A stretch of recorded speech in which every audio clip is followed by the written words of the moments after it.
नमस्ते बच्चों, मैं आपका हिंदी शिक्षक गंगा प्रसाद अवस्थी।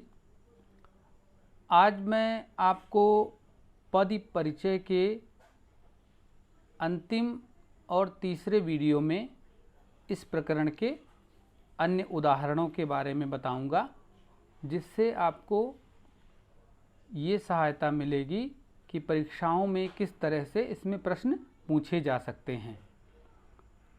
अभी तक हमने पद परिचय के अंतर्गत विकारी पदों यानी संज्ञा, सर्वनाम, विशेषण और क्रिया, उनकी परिभाषा, उनके भेद और उनके परिचय के बारे में पढ़ा। दूसरे वीडियो में हमने अविकारी पदों अर्थात क्रिया विशेषण, संबंध बोधक, समुच्चय बोधक और विस्मयादि बोधक के बारे में पढ़ा। अब हम कुछ अन्य अतिरिक्त उदाहरणों के बारे में पढ़ेंगे, जिससे हम ये जान सकेंगे कि परीक्षा में हमें किस प्रकार पद परिचय देना है। पहला उदाहरण देखिए, अपने गांव की मिट्टी छूने के लिए मैं तरस गया। तो यहाँ पर अपने पद का परिचय दें तो ये सार्वनामिक विशेषण है। जैसा कि मैंने आपको पहले ही बताया था, जब कोई सर्वनाम किसी संज्ञा पद के ठीक पहले आ जाता है तो वो सर्वनाम न रह करके विशेषण बन जाता है। और यहाँ पे गांव संज्ञा है, इसलिए अपने विशेषण बन गया है, सार्वनामिक विशेषण। एक वचन है, ये पुल्लिंग है क्योंकि गांव के लिए प्रयोग किया जा रहा है, और इसका विशेष्य है गांव, यानी ये गांव की विशेषता बता रहा है। गांव की, तो गांव संज्ञा है जातिवाचक, क्योंकि गांव का नाम नहीं है। एक वचन है, एक ही है गांव, इसलिए एक वचन होगा। पुल्लिंग है और संबंध कारक भी जुड़ा हुआ है इसमें, क्योंकि की चिन्ह जुड़ा हुआ है, और संबंध कारक का चिन्ह होता है का, की, के। मैंने कारक के बारे में आपको पहले वीडियो में भी बताया था। कारक 8 प्रकार के होते हैं, उनके अलग अलग चिन्ह होते हैं। जैसे कर्ता, ने उसका चिन्ह है, कर्म, को, करण, से या द्वारा, संप्रदान के लिए, अपादान से अलग होने में, संबंध का, की, के, अधिकरण में, पर, और संबोधन हे, अरे, ये कारक होते हैं। तो इसमें संबंध कारक है। मिट्टी, मिट्टी संज्ञा है द्रव्यवाचक। मैं सर्वनाम है उत्तम पुरुष का। 3 पुरुष होते हैं, प्रथम पुरुष वह और वे को प्रथम पुरुष कहते हैं, मध्यम पुरुष तुम, और उत्तम पुरुष यानी मैं और हम। एक वचन में है, ये पुल्लिंग है। और तरस गया क्रिया का कर्ता है, कि मैं गांव की मिट्टी देखने के लिए तरस गया, तो तरस गया वाली क्रिया का कर्ता है मैं। तरस गया ये क्रिया है, अकर्मक है, संयुक्त भी है क्योंकि 2 क्रियाएं आई हुई हैं, भूतकाल की बात हो रही है, एक वचन है, पुल्लिंग है, और ये कर्तृवाच्य में है, एक्टिव वॉइस में है, और जिसका कर्ता है मैं। अगला वाक्य है, निर्धन लोगों की ईमानदारी देखो। निर्धन यहाँ पे गुणवाचक विशेषण है, जो गुण या दोष बताता है उसे गुणवाचक विशेषण कहते हैं। बहुवचन में है क्योंकि लोग बहुत सारे हैं, उनकी बात की जा रही। पुल्लिंग है और विशेष शेष का है लोगों। अब लोगों की ये संज्ञा है जातिवाचक, बहुवचन में है, पुल्लिंग है। संबंध कारक यहाँ भी आया हुआ है, की लगा हुआ है। ईमानदारी ये भाववाचक संज्ञा है, कर्म कारक है, और इसमें देखो क्रिया का ये कर्म है। देखो क्रिया का परिचय क्या होगा? ये सकर्मक क्रिया है, बहुवचन है, और इसमें धातु है देख। धातु मतलब क्रिया का मूल रूप, वर्तमान काल है, और इस क्रिया का कर्म है ईमानदारी। तीसरा उदाहरण है, यह पुस्तक मेरे मित्र की है। यह विशेषण है सार्वनामिक, हम चर्चा कर चुके हैं सार्वनामिक विशेषण के बारे में। एक वचन है, स्त्रीलिंग है क्योंकि पुस्तक के बारे में बात हो रही है, और इसका पुस्तक विशेष है। पुस्तक का परिचय देखिए, ये जातिवाचक संज्ञा है। अगर कहा जाए कि ये रामचरितमानस है तो ये व्यक्तिवाचक संज्ञा हो जाएगी, क्योंकि पुस्तक का नाम हो जाएगा। लेकिन यहाँ पर नाम नहीं, इसलिए जातिवाचक है, एक वचन है, स्त्रीलिंग में है, कर्म कारक है, और है क्रिया का कर्म है। पुस्तक यहाँ पे ऑब्जेक्ट है। मेरे, मेरे सर्वनाम है पुरुषवाचक, उसमें भी पुरुषवाचक में भी उत्तम पुरुष है, पुल्लिंग है, एक वचन है, और संबंध कारक है, क्योंकि यहाँ भी संबंध बताया जा रहा है, मेरा, मेरी, मेरे। मित्र की, ये जातिवाचक संज्ञा है, मित्र नाम नहीं है इसलिए जातिवाचक है, एक वचन है, पुल्लिंग है, और यहाँ भी संबंध कारक आया हुआ है, की लग गया है, और है क्रिया से इसका संबंध है। अब अगर है क्रिया की बात करें तो ये क्रिया है, वर्तमान काल है और एक वचन है। नेहा यहाँ इसी मकान में रहती है। नेहा जातिवाचक संज्ञा नहीं होगा क्योंकि नाम है, व्यक्तिवाचक संज्ञा, स्त्रीलिंग, एक वचन, कर्ता कारक है, यहाँ पर रहने की क्रिया उसी के द्वारा की जा रही। यहाँ क्रिया विशेषण है, स्थानवाचक क्रिया विशेषण, यहाँ, वहाँ, कहाँ, जहाँ, ये सब स्थानवाचक क्रिया विशेषण होते हैं, क्रिया की विशेषता बता रहे हैं। इसी, ये भी सार्वनामिक विशेषण है क्योंकि मकान के जस्ट पहले आया है और विशेषण बन गया है सर्वनाम। पुल्लिंग है, एक वचन है और मकान का विशेषण है, यानी मकान विशेष से होगा। मकान में जातिवाचक संज्ञा है, मकान पुल्लिंग है, एक वचन है। अधिकरण कारक, मैंने अभी आपको कारक की पहचान बताई थी।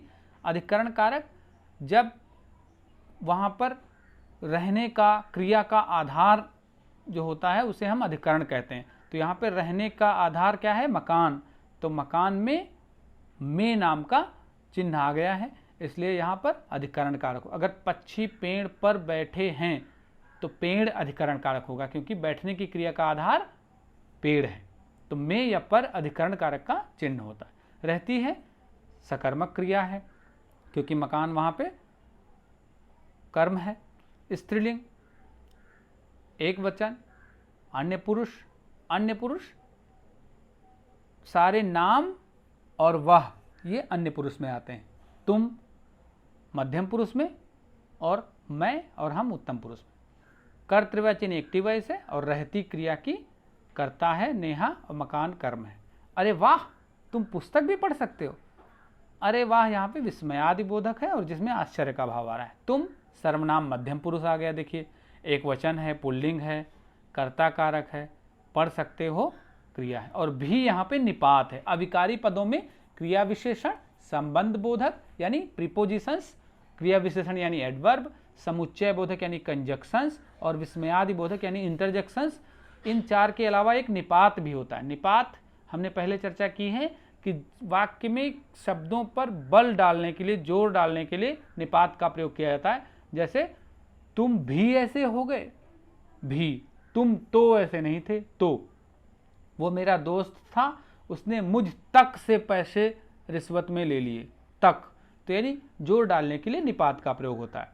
वो भी अविकारी में आते हैं और किसी भी परिस्थिति में बदलते नहीं हैं। तो यहाँ पे भी निपात है। पुस्तक संज्ञा है, जातिवाचक, स्त्रीलिंग है, एक वचन है, कर्म कारक है और पढ़ सकते हो क्रिया का कर्म है। पढ़ सकते हो सकर्मक क्रिया है, पुल्लिंग है, एक वचन है, अन्य पुरुष या प्रथम पुरुष जिसको हम कहते हैं उसमें आई है, वर्तमान काल और कर्तृवाची यानी एक्टिव वॉइस है, क्रिया का कर्ता है। ध्यान देने वाली बात है, मैंने पहले भी ये बताया है कि अंग्रेजी में जो फर्स्ट पर्सन होता है वो हिंदी में थर्ड पर्सन तो नहीं कहेंगे, उत्तम पुरुष में आ जाता है, यानी उल्टा होता है। अंग्रेजी में आई, मी फर्स्ट पर्सन होता है, लेकिन यहाँ पे प्रथम पुरुष में वह आता है। सेकंड पर्सन सेम होता है, तुम उसमें भी होता है और तुम अंग्रेजी में भी होता है। और थर्ड पर्सन या उत्तम पुरुष हिंदी में मैं और हम होता है, अंग्रेजी में ही होता है। तो ये थोड़ा सा अंतर समझने वाली बात है। सुरेश 9वीं कक्षा में खड़ा है, तो सुरेश व्यक्तिवाचक संज्ञा क्योंकि नाम है, पुल्लिंग है, एक वचन है और कर्ता कारक है। नौवीं एक विशेषण है जो संख्यावाचक विशेषण। विशेषण के चार भेद होते हैं, गुणवाचक विशेषण, संख्यावाचक विशेषण, परिमाणवाचक विशेषण जिसमें मात्रा बताई जाती है, जैसे 2 लीटर दूध। स्त्रीलिंग है क्योंकि संख्या स्त्रीलिंग होती है, एक वचन और कक्षा का विशेषण। कक्षा में जातिवाचक संज्ञा है, स्त्रीलिंग है, एक वचन है और अधिकरण कारक है क्योंकि में और पर का चिन्ह आया है। सुरेश 9वीं कक्षा में खड़ा है, अकर्मक क्रिया है, एक वचन है, पुल्लिंग है और वर्तमान काल है क्योंकि प्रेजेंट में बात हो रही। सफेद हाथी तेज दौड़ता है। सफेद एक गुणवाचक विशेषण है, रंग, रूप, आकार, प्रकार ये बताने वाला गुणवाचक विशेषण होता है। एक वचन है क्योंकि एक ही है, पुल्लिंग है और हाथी का विशेषण है। हाथी जातिवाचक संज्ञा है क्योंकि उसका नाम नहीं। अगर कह दिया जाए इंद्र ऐरावत पर बैठकर चल दिए, तो उस हाथी का नाम होगा ऐरावत, इसलिए वो व्यक्तिवाचक संज्ञा बन जाएगा। पुल्लिंग है और एक वचन कर्ता कारक में। तेज, तेज क्रिया विशेषण है, रीतिवाचक क्रिया विशेषण, क्रिया कैसे की जा रही वो विशेषता बता रहा है, तेज दौड़ना। और क्रिया विशेषण अव्यय है, दौड़ता है अकर्मक क्रिया है, क्योंकि यहाँ पे कर्म कोई नहीं है, केवल कर्ता है हाथी और दौड़ना क्रिया हो रही। वर्तमान काल में क्रिया हो रही, पुल्लिंग है हाथी और एक वचन में है। दौड़ कर जाओ और मार्केट से कुछ तो ले आओ। मार्केट अंग्रेजी का शब्द है, इसका हिंदी में बाजार नाम से जाना जाता है। दौड़कर यानी रीतिवाचक क्रिया विशेषण अव्यय आ गया। मार्केट या बाजार जातिवाचक संज्ञा है, पुल्लिंग है, एक वचन और अपादान कारक। अपादान कारक क्या होता है? जब कोई चीज किसी वस्तु से अलग हो रही होती है तो जिससे वो अलग हो रही होती है उसे अपादान कारक कहते हैं। जैसे पेड़ से पत्ता गिरता है, यहां पर पत्ता पेड़ से अलग हो रहा है, इसलिए उसे हम पेड़ को अपादान कारक कहेंगे। हालांकि करण कारक का चिन्ह भी से होता है या द्वारा होता है, जैसे माताजी चाकू से सब्जी काटती, लेकिन वहां जो से आया है उसका अर्थ होता है कि उसकी सहायता से कोई काम हो रहा है, जिसकी सहायता से कोई काम हो रहा है वो करण होता है। जैसे चाकू की सहायता से सब्जी काटी जा रही तो वो करण कारक है। और पेड़ से पत्ता गिरता, यहां पे पेड़ से अलग हो रहा है इसलिए पेड़ अपादान कारक। इसको हम एक वाक्य से समझ सकते हैं, मैं बस से अनूपपुर से जमुना कॉलरी आ रहा हूं। अब इसको अंग्रेजी में अगर हम कहें, I am coming from Anuppur to Jamuna colliery by bus. तो एक तो इसमें फ्रॉम आया, दूसरा बाय आया, तो जिसके द्वारा काम हो रहा है वो करण कारक होगा। बस के द्वारा आया जा रहा है तो बस से वहां पे करण कारक होगा, और अनूपपुर से अलग हुआ जा रहा है तो अनूपपुर अपादान कारक होगा। ठीक है, ये समझ लीजिए आप। इसके बाद कुछ अनिश्चयवाचक सर्वनाम है। सर्वनाम भी कई प्रकार के होते हैं, संकेतवाचक, निश्चयवाचक, अनिश्चयवाचक। तो ये सर्वनाम का अनिश्चयवाचक भेद है, जिसमें पता नहीं चल रहा है कि क्या चीज है। कुछ तो ले आओ, यानी मिठाई, नमकीन, कुछ भी। अगर कहा जाता कि मिठाई ले आओ तो वो निश्चयवाचक उसमें आ जाता सर्वनाम में। निश्चयवाचक में तो होता जैसे ये मेरे पिताजी हैं, निश्चित है। और लेकिन अगर कहते हैं दरवाजे पे कोई खड़ा है तो अनिश्चयवाचक सर्वनाम हो जाएगा। ठीक है, एक वचन और कर्म कारक। अब देखिए, कुछ निम्नलिखित वाक्यों में रेखांकित शब्द का उचित व्याकरणिक परिचय दीजिए। अब ये परीक्षा में इसी प्रकार से आएंगे, एक शब्द को रेखांकित या अंडरलाइन किया गया होगा, आपको उसी का परिचय देना। अभी तक जो हम पढ़ रहे थे वाक्य में हर शब्द का पद परिचय पढ़ रहे थे, लेकिन परीक्षा में हर शब्द का पद परिचय नहीं पूछा जाएगा। उसमें यही पूछा जाएगा कि रेखांकित या अंडरलाइन जो किया गया है उसका परिचय देना। तो जैसे पहला है बालक कक्षा में पढ़ रहा है, तो बालक शब्द अंडरलाइन है, उसका परिचय देना होगा। तो वो जातिवाचक संज्ञा है क्योंकि नाम नहीं दिया गया, पुल्लिंग है और एक वचन है। राधा घर में रहती है, राधा व्यक्तिवाचक संज्ञा है, नाम है, एक वचन में है, स्त्रीलिंग है और कर्ता कारक है। मैं पिछले साल उसे दिल्ली में मिला था, साल या वर्ष ये जातिवाचक है, जातिवाचक संज्ञा है। पुल्लिंग है, वर्ष पुल्लिंग में आएगा और एक वचन में है क्योंकि एक ही वर्ष की बात की जा रही है। मोहन आज दिल्ली जाएगा, दिल्ली एक शहर है लेकिन उसका नाम है तो वो व्यक्तिवाचक संज्ञा होगा। अगर कहते हैं मोहन आज शहर जाएगा तो जातिवाचक संज्ञा हो जाता। दिल्ली व्यक्तिवाचक संज्ञा, पुल्लिंग और एक वचन। शाम तक वर्षा हो सकती है, शाम तक का परिचय देना है। कालवाचक क्रिया विशेषण और हो सकती क्रिया से संबद्ध है। क्रिया विशेषण के भी कई भेद होते हैं, रीतिवाचक, कालवाचक, स्थानवाचक, इस तरह से भेद होते हैं। तो ये काल यानी समय के बारे में बता रहा है। वह कल आएगा, अब वह जो है सर्वनाम है, अन्य पुरुष या प्रथम पुरुष भी कहते हैं, एक वचन है और पुल्लिंग है। दादी जी सुबह शाम धीरे धीरे टहलती। सुबह शाम फिर से वही कालवाचक क्रिया विशेषण हो गए, समय के बारे में बता रहे हैं, और टहलती हैं क्रिया से इनका संबंध है। हम सब वहां पहुंचे। अब सब अनिश्चितवाचक संख्यावाचक विशेषण। विशेषण में मैंने बताया था संख्यावाचक, तो उसके भी दो उपभेद होते हैं, निश्चित संख्यावाचक और अनिश्चित संख्यावाचक। जैसे हम कहें कक्षा 10 में 50 बच्चे पढ़ते हैं, तो 50 निश्चित संख्यावाचक हो गया। अगर हम कहते हैं हमारे केंद्रीय विद्यालय में बहुत सारे बच्चे पढ़ते हैं, तो वो निश्चित ही नहीं, तो अनिश्चित संख्यावाचक विशेषण हो गए। तो सब अनिश्चित संख्यावाचक विशेषण है, पुल्लिंग है और बहुवचन है। इसी तरह से जो परिमाणवाचक होता है, जो मात्रा बताता है विशेषण, उसमें भी दो भेद होते हैं, निश्चित परिमाणवाचक और निश्चित परिमाणवाचक। जैसे 2 लीटर दूध ले आओ, ये निश्चित परिमाणवाचक है, 2 लीटर। कहते थोड़ा सा दूध ले आओ, तो ये अनिश्चित परिमाणवाचक विशेषण हो जाएगा। अगला है गीता इसी मकान में रहती है, तो जातिवाचक संज्ञा है मकान, पुल्लिंग है, एक वचन है और अधिकरण कारक है, क्योंकि में चिन्ह आया है और रहना क्रिया का कर्म है मकान। वह तेज तेज चलती है, रीतिवाचक क्रिया विशेषण है, तेज तेज, और चलती है क्रिया से संबद्ध है। पिताजी पत्र पढ़ते हैं, पढ़ते हैं सकर्मक क्रिया है, क्योंकि पत्र यहाँ पे कर्म है, कर्तृवाच्य है यानी एक्टिव वॉइस है। अगर ऐसे कहते हैं पिताजी द्वारा पत्र पढ़ा जाता है, तो ये फिर कर्मवाच्य हो जाता। अच्छा, पढ़ते हैं क्यों कहा गया? क्योंकि पिताजी तो एक ही हैं, तो मैंने आपको पहले ही बताया है, आदर देने के लिए हिंदी में बहुवचन का प्रयोग किया जाता है। पिताजी हमसे बड़े हैं, हम उनको सम्मान देते हैं, आदर देते हैं, इसलिए बहुवचन का प्रयोग किया गया। अगर हम ऐसे कहते हैं बच्चा पत्र पढ़ता है, तो वहाँ पे पढ़ता है हम बोलते, लेकिन पिताजी, दादाजी, माताजी, इनके लिए हम बहुवचन का प्रयोग करेंगे। कर्तृवाच्य पुल्लिंग है, सामान्य वर्तमान काल है, अन्य पुरुष हैं, बहुवचन है। बहुवचन इसलिए क्योंकि सम्मान देने के लिए पिताजी करता है, और निश्चयार्थ इसमें निकाला गया कि वो पत्र पढ़ रहे हैं। वह पुरुष विश्वास के योग्य है, योग्य गुणवाचक विशेषण। मूलावस्था, मूलावस्था क्या होता है? दरअसल विशेषण की 3 अवस्थाएं होती हैं, मूलावस्था, उत्तरावस्था, उत्तमावस्था। यानी एक उसकी जो मेन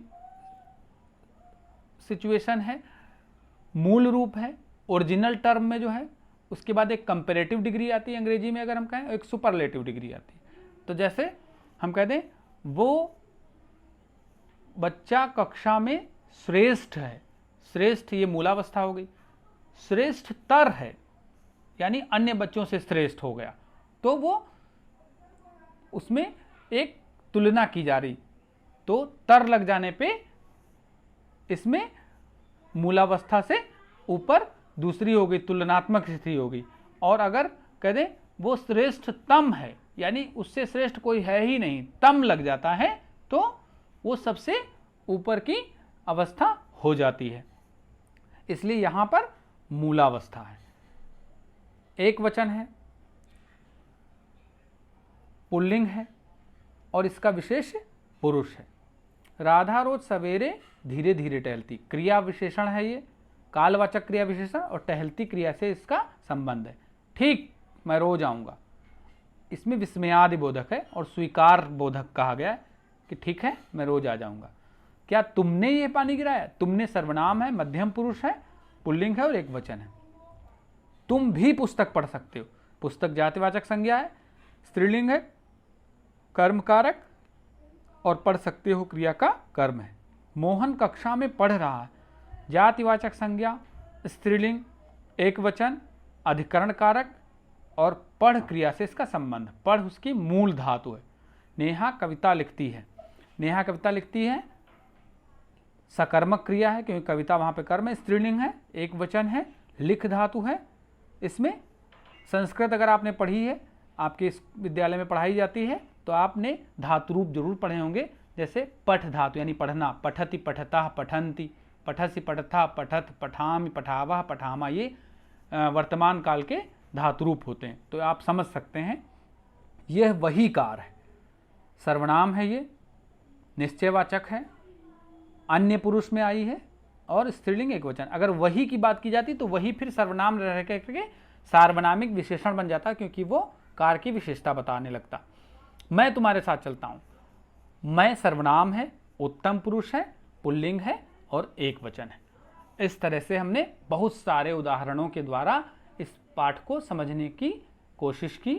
मुझे पूरा विश्वास है कि ये पाठ आपके लिए बहुत लाभदायक होगा, परीक्षाओं में बहुत काम आएगा। आपको ये वीडियो कैसा लगा आप कमेंट करके बताइएगा। और भी अच्छे और शैक्षणिक वीडियो के लिए आप मेरे चैनल को लाइक और सब्सक्राइब अवश्य कीजिएगा। बहुत बहुत धन्यवाद।